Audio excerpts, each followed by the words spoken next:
welcome to another episode of our Dietitian Review.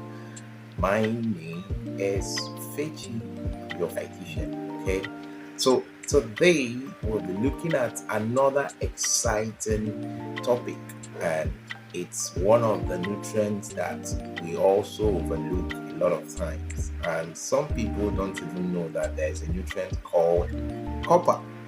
Yeah, I know you're shocked. Yeah, but there's a nutrient called copper, and it's also a very important nutrient that deals with a lot of things in the body. Okay, so we are dealing with copper today, and copper is one mineral that is very vital for different body functions. Okay, so what are these copper? They are all over the body. They are, literally all over the body, and they do different functions for the body. Okay, so what are the sources of copper?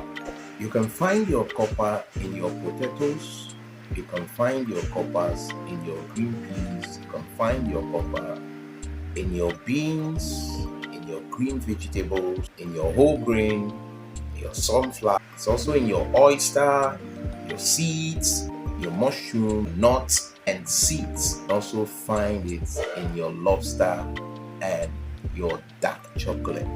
All right. So these are sources of your copper. The functions of copper. Copper is required for the production of red blood cell. Copper is also required for the regulation of the heart rate and also for blood pressure. Copper is very important in the absorption of iron, which is required for the production of red blood cell. Copper is vital in the prevention of inflammation of the prostate.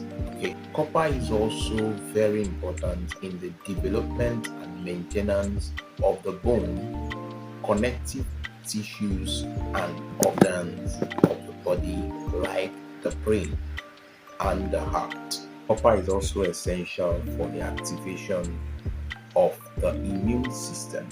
And what happens when copper is deficient in the body? Now, before I go into what happens when you're deficient of copper, I like to say this, that you cannot be deficient of copper if you are healthy. Okay, now the deficiency of copper is dependent on your general health. Now, from all the symptoms that lay out for somebody who is copper deficient, you will discover one thing: they are associated with someone who has issue with their blood sugar. You have tremors, a tingling sensation, numbness, fatigue, you have anemia, and also you have loss of vision. Most of these symptoms are associated with diabetic patients. So there's a possibility that there is a link between people that are diabetic and people that have copper deficiency. Although there are no facts to this, but what I can say right now is that the symptoms that people who have copper deficiency have, they are also related to the symptoms that people who are diabetic. Okay, there could be a relationship. Three conditions that can lead to copper deficiency.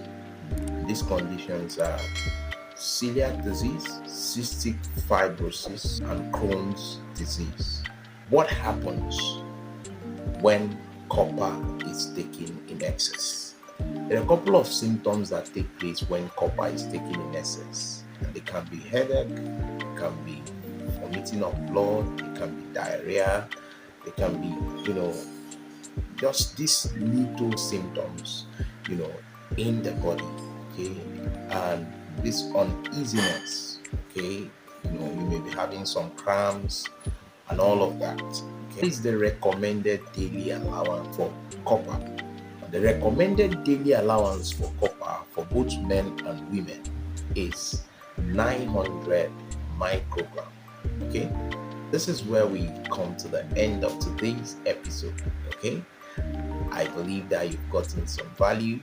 If you're not subscribed to this channel, I'd like you to click that subscribe button and hit the notification bell so that you'll be able to get notifications when we release our subsequent videos. Okay, so it's from us. Thank you so much for being part of this show, and I'll see you next time. Bye for now.